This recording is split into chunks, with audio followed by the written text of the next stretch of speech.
ብዬ ልጄ ምን ፈለግሽ? ባክሽ ልጄ አንቺ እንኳን በስርዓት አናግሪኝ። አባትሽ ውሻ አድርጎ አባረረኝ። በጥፊ ብሎ አለማባረሩ እሱ ነው። ሴትዮዋ ሰው ስለማትወድ ስድብሽን ሳትከናደቢ ከዚህ ሂጂ። አይገርምሽም? ከዚህ በኋላማ ቤተሰቦች የትም አልሄድም። እኔ እኮ ግርም የሚለኝ ከተባለም በኋላ የምታውኙው ነገር ነው። አንቺማ ድራማ እየሰራው ነው አይደል የሚመስልሽ? አሁን እኔን ተይኝ። ለራሴ በጣም በቂ ችግር ያለብኝ ሰው ነኝ። ምን ነው ልጄ ደህና አይደለሽም እንዴ? መቼም ይቺ ሄደን ተንኮሏን አላቆመችም አይደል? እኔ እሷን ከሰው አይደለም መሰለኝ ወለድኳት። ውይ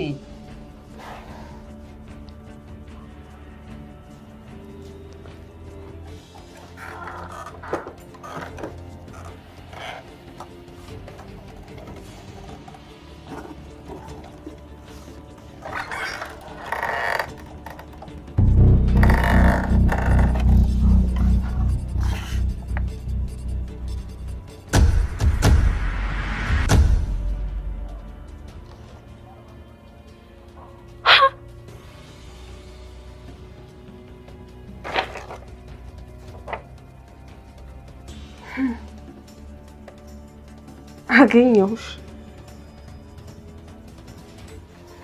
ይሄ ነበር የደበቅሽኝ ሚስጥር?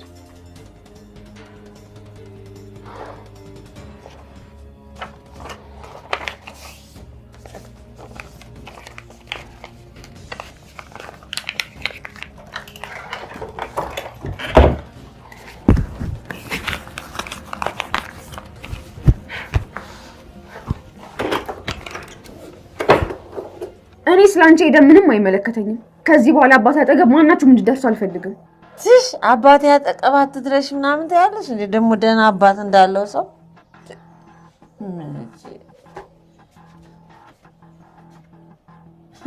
አንተ ደግሞ ምንድነው እግር በእግር የምትከታተለኝ? አንቺ ተረገምሽ ሴትዮ። ኑሐሚን ምን አድርጊ ነው የምትያት? ቆይ ግን አሁን አንተ እውነት ለኑሐሚን ብለህ ነው እዚህ ቤት የተቀጠርከው?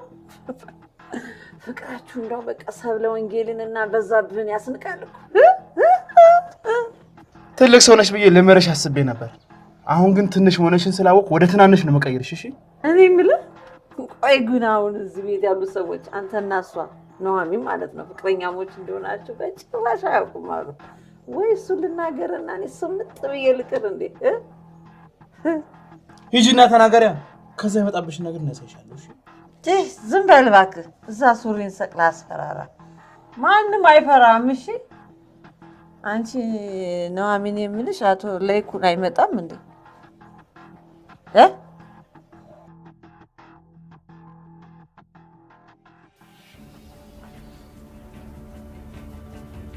አንቺ ቆይ እስካሁን ለምን ሻንጣሽን ይዘሽ አልሄድሽም? መቼም እናትሽ ቤቱን እንደዚህ በአንድ እግሩ ካቆመችው በኋላ እዚህ ቤት ታኖረኛለች ብለሽ እንደማታስቢ አውቃለሁ። እትዬ ስለ እናቴ በጣም ይቅርታ። ደግሞ ራሷን አሳጣይቃ የመጣችው አሁንም ቢሆን ግን አቶ ለይኩን ላውራ ብላ ነው እንጂ ተመልሳ መሄዱ አይቀርም። እለምነዋለሁ ነው አናግረዋለሁ። ቆይ እናንተ ዘር ከልመና ውጭ ሰርቶ መብላት አያውቅም እንዴ? ምን ይደረግ ብለሽ ነው? ማለት ምን ይደረግ ብለው ነው? አባት ተብዬ እኮ እንደዚሁ ላይ ዳረገን። እኔ ስለሱ አይመለከተኝም። አሁን ኮተትሽን ሰብስቢና ከነናትሽ ከዚህ ቤት ውልቅ ብለሽ ውጭ። ግን እኮ አስፈልጎታል ማለት በጣም ጠቅሞታል። አንቺ እዚህ ፊት ለፊትሽ እኮ እያወራችሽ ያለችው ሴት የማንም ትርኪ ምርኪ ሴት አይደለችም። ክብር ያላት ሴት ነች። ካጠፋው በጣም ይቅርታ እትዬ። ይልቅ ዛሬ አንድ ጠቃሚ ነገር አግኝቻለሁ። ምንድነው እሱ? የእርግዝና መመርመሪያ። ምን? የማን ነው? እስቲ እኔም ሳይው ልክ እንደዚህ ነበር የደነገጥኩት።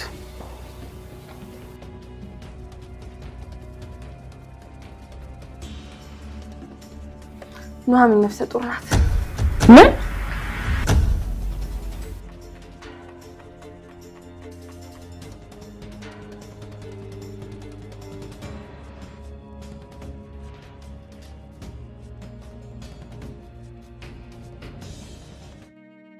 ዳንኤል አሜሪካ በሰላም ደርሶ የመጀመሪያውን ቀን አርፎ ለመዋል የሚያስችለው ጊዜ አላገኘም።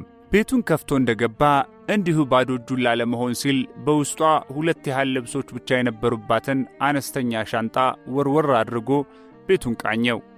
ላፕቶፑንም ሆነ መረጃዎቹን ኢትዮጵያ ትቶ ነው የተመለሰው። ቤቱን ጥቂት ቃኘውና አስቀምጧቸው የሄደውን ሃርድ ዲስኮች ፈታትሾ እንዳሉ አረጋገጠ። ሞባይሉንም ቻርጅ ላይ ሰካና አበራው። ልክ እንዳበራው 12 የጽሑፍ መልእክቶች ተከታትለው ገቡ። ማንበብ ከመጀመሩ በፊት ከማን የተላኩ መሆናቸውን አየ። 2ቱ ብቻ የባልደረባው የኒኮል የነበሩ ሲሆን የቀሩት በሙሉ የዚያ ገንዘቡን የወሰደበት መልሶም የተቀማው ዶክተር ናቸው።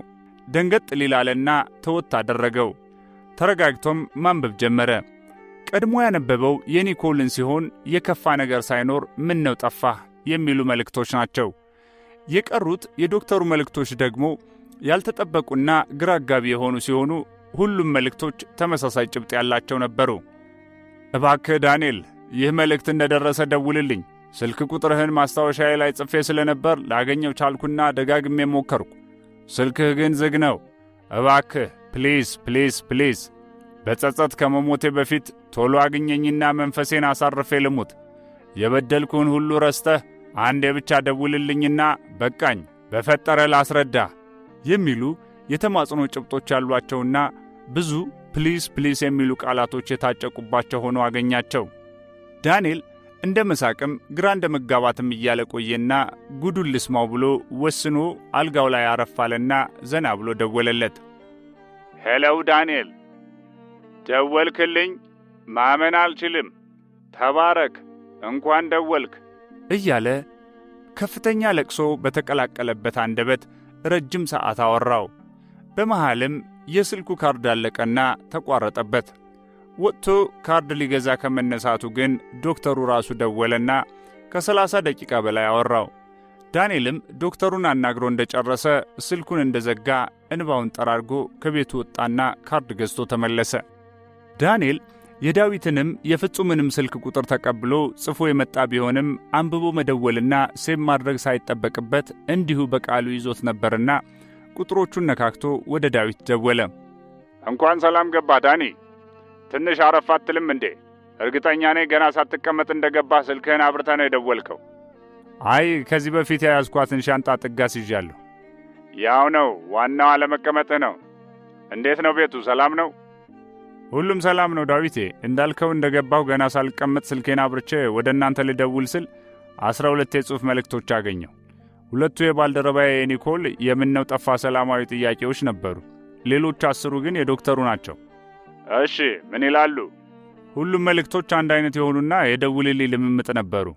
ስልኬም ማስታወሻው ላይ ጽፎት እንደነበረና ደጋግሞ እንደሞከረልኝ ግን ዝግ ሆኖበት እንደተቸገረ ይገልጹ ነበር።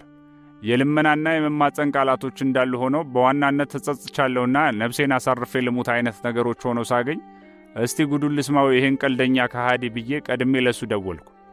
እሺ ስደውልለትና ሲያነሳው ባለማመን እያመሰገነ ደስ እንዳለው እየገለጸ በከፍተኛ ለቅሶ በታጀቡ ቃላቶች እየተርበተበተ ማውራት ጀመረ። እኔ ደግሞ መጀመሪያ የሚለውን መስማት ነበረብኝና ምንም እንዳልተፈጠረ አድርጌ ዝም ብዬው ቆየሁ።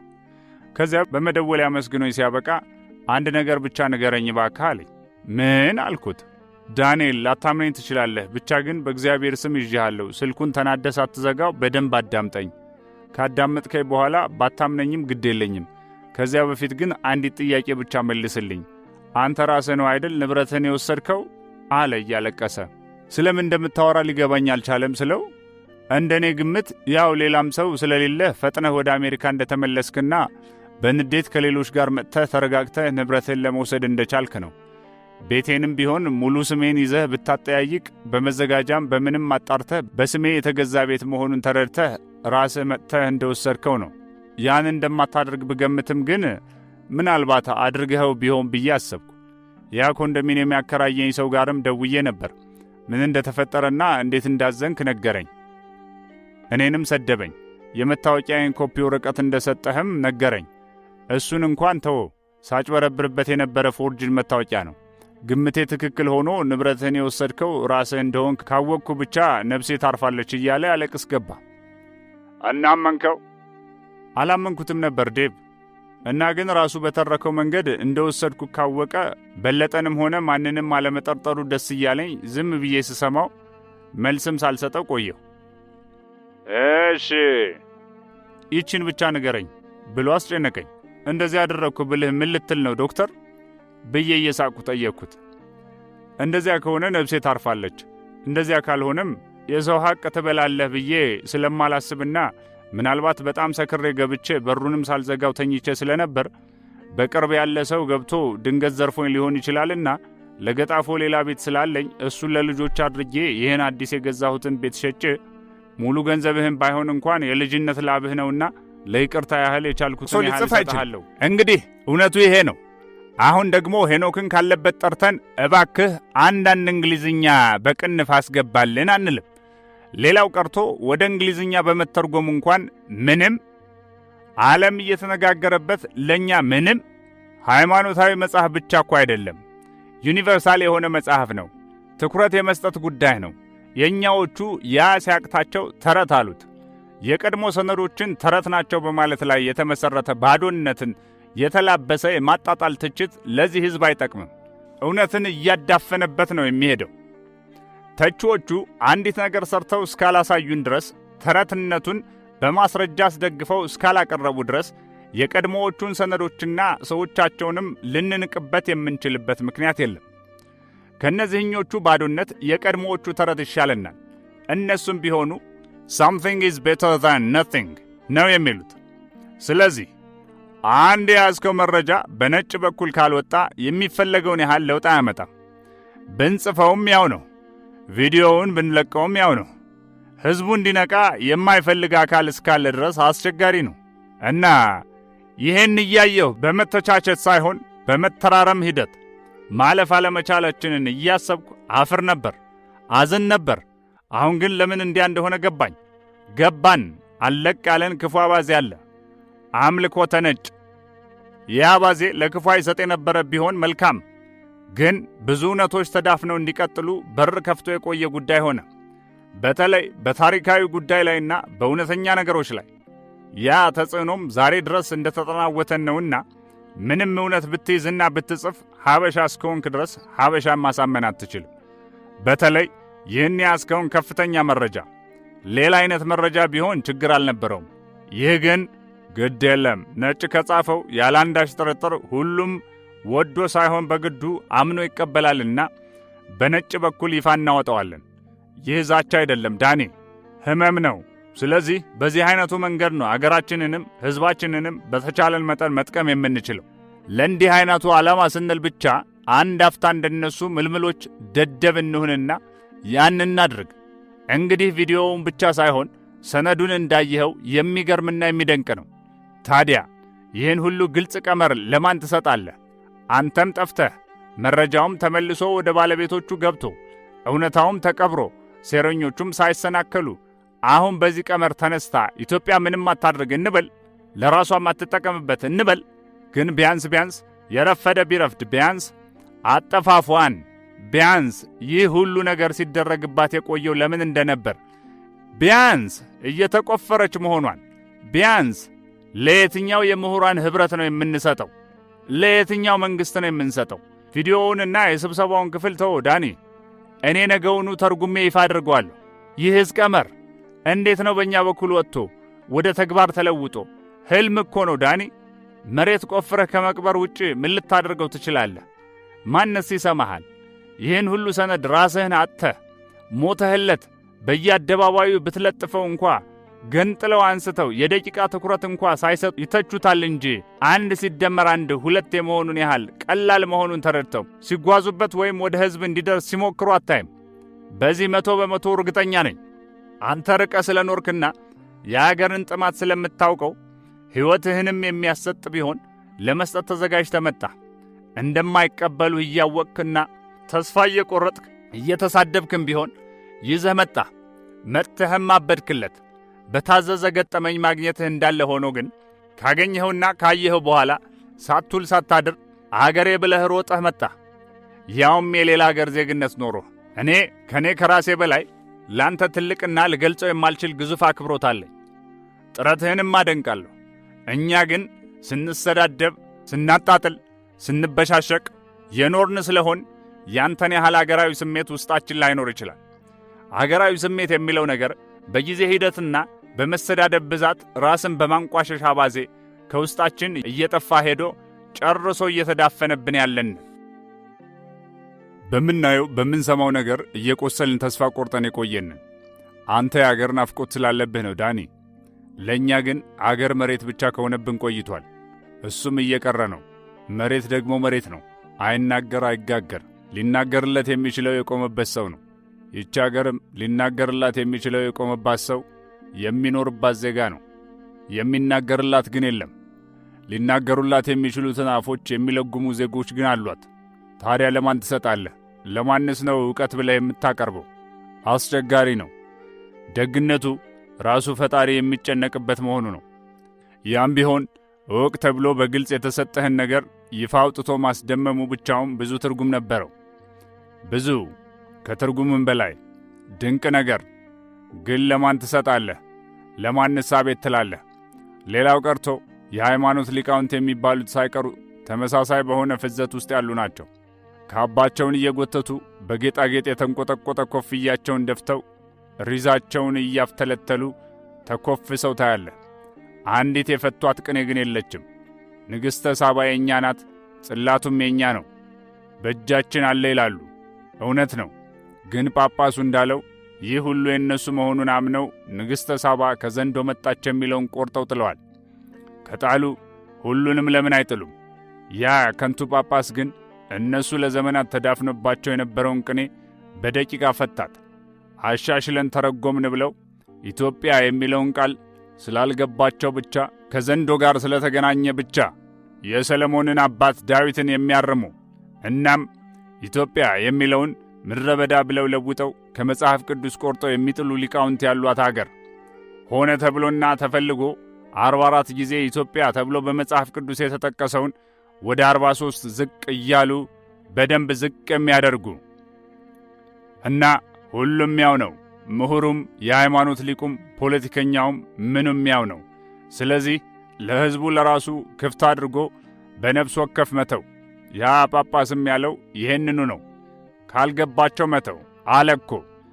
እንዲህም ብሎ ሳቀብን እንጂ በጣም ፈታኝ ነገር ነው ዳኒ። ባልተጠበቀ ሁኔታ እንዲህ ባለ ቀመር እንዲህ አድርገው እንዲህ ለማድረግ ብለህ የምትነግረው ለማን ነው? ማንም ሊቀበልህ አይችልም። መቀበል ቢፈልግም እንኳ በምሁርነትና በሊቃውንትነት ሽፋን እንዳይቀበል የሚያስገድዱት ብዙ ተቀጣሪ ኃይሎች አሉ። በዋናነት ግን አንተ ሥራህን ጨርሰሃል። ተቀብሮ መቅረትም ካለበት እዚሁ ኢትዮጵያ ውስጥ ተቀብሮ በመቅረቱ ብቻ ተጽናና። ያመጣኸው ሰነድ በዚች ምስኪን ምድር ላይ አለ። በቃ በዚህ እርፍ በል። የተቻለውን እናደርጋለን። ከእኛ ጥረት ጎን ለጎንም ከፋም ለማም የተወሰነችውን እንኳ ቢሆን በአንድ በነጭ ግለሰብ በኩል ማውጣት። እንደ አንድ አገርና እንደ አንድ ሕዝብ ተው፣ ድንበራችን አትቆፍሩ ብለህ መጠየቅ ሊቻል ይችላል። ከሱዳን ተነስቶ መሃል ኢትዮጵያ፣ ከጅቡቲ ተነስቶ መሃል ኢትዮጵያ እየተባለ ሲቆፈር እንደ አገር ተው፣ ከስር ሆናችሁ አታንሳፉን ማለት ይቻል ይሆናል። አቅምም ባይኖር እነሱ በቸሩን አሮጌ ክላሽና ታንክ የአቅማችንን መፍጨርጨር ነበረብን። እንደነሱ ልዑል መክሸፋችንን እያወቅን ቢሆን አገር ነውና መሞከር ግን አይሆንም። ደግነቱ መንፈሳዊ ጥበቃ ያላት አገር መሆኗ። እንዲያ ባይሆን እንኳ እንደ አገር አጉል ነው።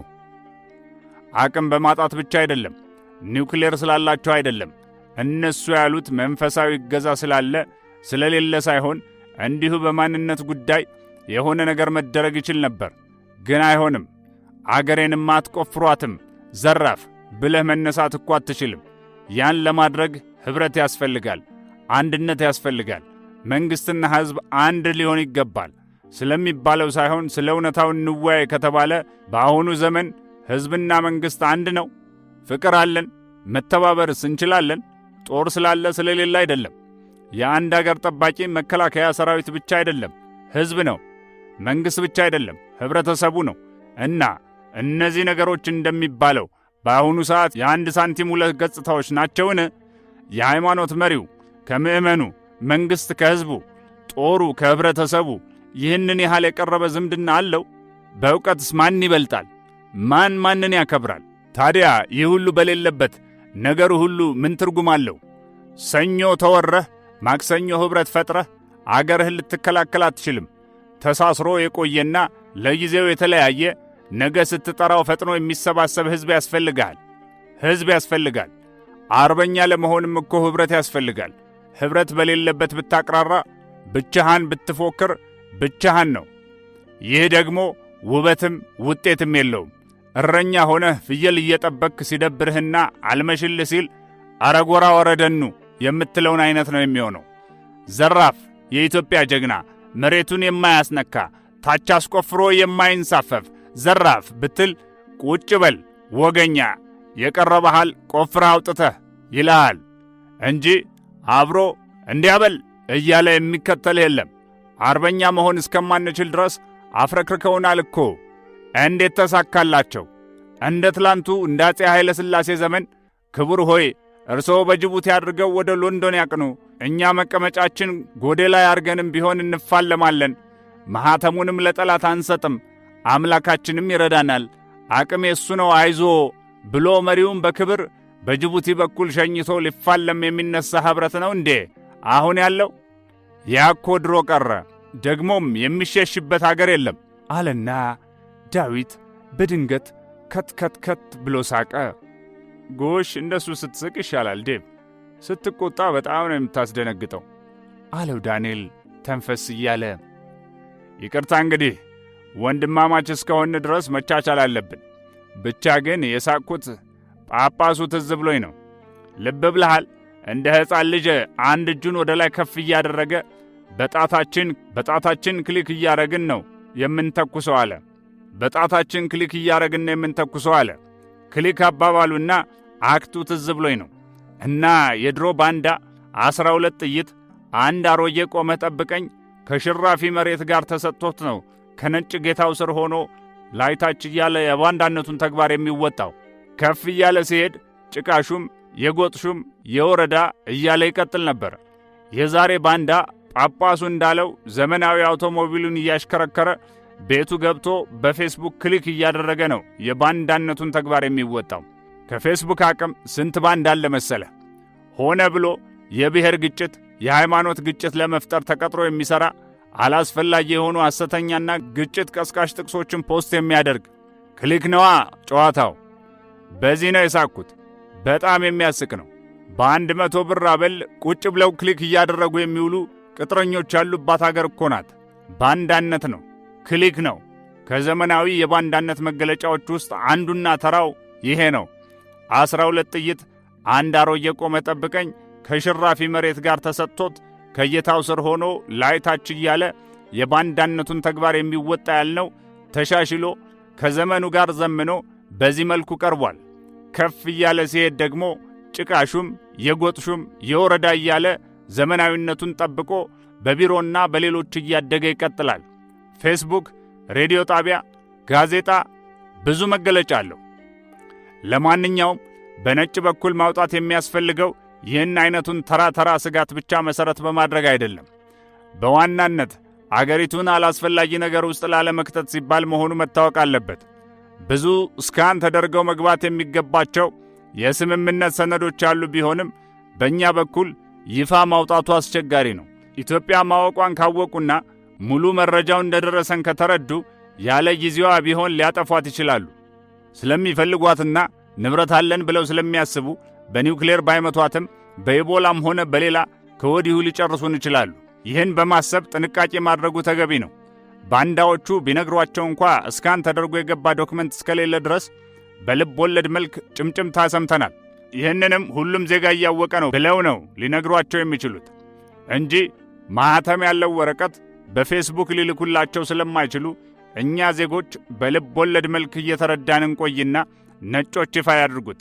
በነጭ በኩል ይፋ ቢደረግ ግፋ ቢል የጥልቁ አባላት መረጃው እንዴት ወጣ፣ በማን ወጣ እያሉ ጥቂት ግለሰቦችን እኛንም ቢሆን ጨምረው ያጠፋሉ እንጂ ነገር አያጠፉም። እርስ በርሳቸው ስለሚፈራሩና ለአንድ ዓላማቸው ሲሉ ስለሚከባበሩ ጥቂትም ብትሆን ዲሞክራሲ ስላለች መታወቁ የከፋ ነገር ላያመጣባቸው ይችላል። በኢትዮጵያ በጉዳዩ ባለቤት በኩል ከሆነ ግን ደንግጠው ከወዲሁ ሊፈጁን ይችላሉ። ያልናቸው ነገሮች እንዳሉ ሆነው በዋናነት ግን በዚህ ስጋት እንደሆነ ማሳወቅ ያስፈልገናል። ለአገር ደህንነት ሲባል እንደማለት ነው። አይሆንም፣ የመጣ ይምጣ፣ ይፋ ይውጣና ኅብረት ፈጥረን እነሱ ከስር ሆነው እኛ ተንሳፈንማ አንቀራትም የሚል ሕዝብ ካለም ቀላል ነው። እኛም ጎሽ ለማለት ዝግጁ እንሆናለን። በዚህም ተባለ በዚያ አባዜዎቻችን እንዳሉ ሆነው የሆነ ፖለቲከኞቻችን ብሔራዊ እርቅ ይሉታል። በእርግጥ ቃሉ ደስ ይላል፣ ሕልምም ይመስላል፣ የረፈደም ይመስላል። ቢሆንም እንደዚህ አይነት ነገር በሁሉም ዘርፍ ያስፈልገን ይመስላል። ነገር ግን ብሔራዊ እርቅ በሚሉት ፓርቲ ከፓርቲ ፖለቲከኛ ከፖለቲከኛ ብቻ አይደለም። በትክክለኛ ትርጉሙ ሁሉም ከሁሉ ነው። ያለዚያ አስቸጋሪ ነው። ወይ አንድ ፊቱን እነሱም መስለን እንደነሱ እስካልሰለጠን ድረስ፣ ወይ የራሳችንን እስካልያዝን ድረስ፣ እንደገና በራሳችን እስካልቆምን ድረስ፣ በዚህም ላይ ኅብረት ከሌለን ምንድነው እየሆነ ያለው? አየህ ዳኒ፣ አምነንባቸው የቆየናቸው ነጮች እንዲህ ባለው ነገር ከእኛ ጎን ሊቆሙ አይችሉም። ድሮም በማስመሰል በአደባባይ የቆሙት ለዚችው ለምዕት ዓመት ተብላ በሰንጠረዥ ለተነደፈችው ተልኳቸው ሲሉ ነው። በጥቃቅኑ ነገር ላይ ኢትዮጵያዬ ጋራሽ፣ ሸንተረርሽ፣ አየርሽ ማማሩ፣ የእንግዳ አቀባበልሽ፣ የሕዝቡ ባህል፣ ቡና አቀራረቡ፣ ጮማ አቆራረጡ፣ ቅኝ ያልተገዛች ሃይማኖቷ፣ ወጓ፣ ኅብረቷ፣ የሰው ዘር መገኛነቷ፣ ነገሥታቶቿ፣ ታሪኳ፣ የራሷ ፊደል ያላት፣ የራሷ አቆጣጠር ያላት፣ የራሷ ቋንቋ ያላት just it's amazing. Just I am so proud. I don't know. How can I explain about everything? Ethiopia.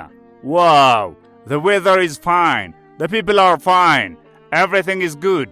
That's why I'm here. I love Ethiopia. Lalibela, Axum, and Fasil. ስላሉ አይደለም። ይህ ባዶ ዲስኩር ነው። በዋናው ነጥብ ላይ ግን አይደራደሩም። ለዚያ ዋና ነጥብ ሲሉም የግድ እንዲህ ማለት አለባቸውና ነው እያሉ ያሉት። ምስኪን መስለው መታየታቸውም የሰንጠረዡ አንድ ክፍል ስለሆነ ነው። የግል ዝግ ጉባኤያቸውን ሲያደርጉና ስለኛ ሲያወሩ ግን ፈገግታቸው በጥላቻ ፊት ተለውጦ የምስኪንነት ፊታቸው በልህ ጠቁሮ ዘግናኝ ስድቦችን ሲሰድቡን ነው የምንሰማና የምናየው። የምናወራው ስለ ቱሪስት አይደለም፣ ስለ ቅርስ ዘረፋ አይደለም። እኛ ካልተጠቀምንበት ይውሰዱት። የማንጠቀምበትን ነገር አትውሰዱ ማለት ምቀኝነት ስለሆነ ይውሰዱት። ደግሞም የቀራቸው የለም፣ ሁሉንም ሰጥተናል። ይህ ግን የቅርስ ጉዳይ አይደለም፣ የጎላቸው ጉዳይ ነው። ከራሳችን ተነስተው ራሳችን ላይ ኖረው ራሳችንን ሊያጠፉ የቋመጡበት የጎል ጉዳይ ነው። ይህ የታሪክ ሽሚያ አይደለም። ይህ ነጭን የመጥላት አባዜ አይደለም። ይህ ምንም አይደለም። እስቲ ባካችሁ ቢያንስ አውቀናቸው ያጥፉን ነው። አሁን እንኳን እንተማመን እንጂ። ወይስ ይህም በራሱ ዘመናዊ ያጠናን ዘዴን አልተከተለም ሊባል ነው? እኛን በዘመናዊ እያስተማሩ እነሱ በባህላዊ መንገድ ነው ሲያስጠኑ የኖሩት። የተፈራረሙትም በባህላዊ መንገድ በባህላዊ አጻጻፍ ብለው ነው። እኛ ግን የእነሱን ዘመናዊ ፊርማ ስንጠባበቅ መሸብን። አሁንም እነ ጄምስ ብሩስ ጎንደር ላይ 7 ዓመት ጠጅ እየጠጡ የኖሩት ለምን እንደነበር ታወቀ። ወደውን ነው እንዴ? አየሩ፣ ጋራው፣ ሸንተረሩ ማርኳቸው ነው? የአባይን ምንጭ ሊመረምሩ አልመጡም። ምን ምርመራ ያስፈልገዋል? አባይ ደግሞስ የአገራቸውን የቅኝ ግዛታቸውን ምንጭ መች መርምሮ ጨረሰና ነው ያን ሁሉ የአፍሪካ አገር ዘሎ እዚህ የሚመጣው? ወይስ ታሪክ በማጥናት ሊያግዙን ሄደው የጥልቁን አባላት ሰብስበው የሳጥናኤል ማኅበርን ነው ያቋቋሙት? ከዚያ ዘመን ጀምሮም ተቋርጦ አያውቅም። የልጅ ልጁ እንደ ነገሥታት ሲከታተል ኖረ እንጂ አሁን የቀረ ነገር የለም። ቅርንጫፉን መልምለዋል፣ ግንዱን ገንድሰዋል። የቀረ ግፋፎ ሳጋቱራ ካላቸው ጋፈው ወስደው መውጣት ነው ያለባቸው። የምን አልጋ ወራሽ ነው? ማን ነው ለነሱ ጥብቅና የሚቆመው? ኢትዮጵያ አንድ ስትሆን እኮ ለሃያል አገራት አቤት እንበል የሚባልበት ወቅት ላይ አይደለም ያለ ነው። ለማን አቤት ይባላል ዳኒ? የተባበሩት መንግስታት፣ አምነስቲ ኢንተርናሽናል፣ ገለመሌ፣ ግጭት ፈቺ፣ ሰላም ፈላጊ፣ አደራዳሪ ያው ለዚሁ መሰሪ ተግባር ሲባል የተቋቋሙ ናቸው። ስለዚህ ለሀገሪቱ ነው መጠንቀቅ ያለብን እንጂ ለሌላው አይደለም። የይሉኝታ አስፈላጊነት ማብቃት ያለበትም ለዚያ ነው። ልክ ነህ። በነጭ ካልተገለጸ ታማኒነት ስለማይኖረው ብቻ ሳይሆን በዋናነት በነጭ በኩል ማውጣቱ ያስፈለገው ለኢትዮጵያ ለራሷ ሲባል ነው እያልከኝ ነው። በጣም ልክ ነህ። ብቸኛው አማራጭም ነው። ደግሞም በሰነዶችም ባይሆን በቪዲዮው ብቻ እንኳ ችግሩ ለኢትዮጵያ ብቻ ሳይሆን ከግማሽ ሚሊዮን በላይ የሆኑ አውሮፓዊ የሕግ ታራሚ እስረኞች ጭምር ወደ ኢትዮጵያ የሚያደርስ የውስጥ ለውስጥ መንገድ ቆፍረው የነሐስ ከተማ ገንብተው ሁሉንም ነገር ለሳጥናኤል ሰርተው ሥራቸውን ሲጨርሱ ለራሱ መሥዋዕትነት ሊውሉ አይደል? እነሱንም እርዳትና ማትረፍ ባንችል ቢያንስ ለወላጅ ዘመዶቻቸው ልናሳውቅላቸው እንችላለን አለ። በዚህ አስገዳጅ አካሄድ ያዘነ ቢሆንም የተሻለ ምርጫ መሆኑን ግን አምኖበታል። በትክክል አለ ዳዊት በልህ የተሞላ ገጽታውን እያሳየው። በኪዳነ ምሕረት እሱማ አለለካ እንዴ! እርስት ታርጌዋለሁ ምስኪኖች አለ በዝምታ ተውጦ ሲያዳምጣቸው የነበረው ፍጹም። ሁለቱም ወደ እሱ ዞረው በሐዘን መልክ ፈገግ አሉለት። ዳንኤልን ከመሸኘታቸው በፊት በነበረችው ጊዜ ያደረጓት የመጨረሻዋ የቤት ውስጥ ውይይታቸው ነበረች። ከዚህ በኋላ ብዙም ሳያወሩ በዝምታ ተውጠው ቆዩና ሰዓቱ ሲደርስ በዚያች ላዳ ታክሲ ተጠቅመው ወደ አየር ማረፊያ ሄዱ። ዳንኤልንም ሸኝተውት ተመለሱ። ፍጹምም ዳንኤል ሄዶ በዚያው የሚቀርና የማይመለስ እስኪመስል ድረስ በናፍቆት እየተንዘፈዘፈ ብዙ አነባ። በቀናት ትውውቅ ይህ ሁሉ ሆነ።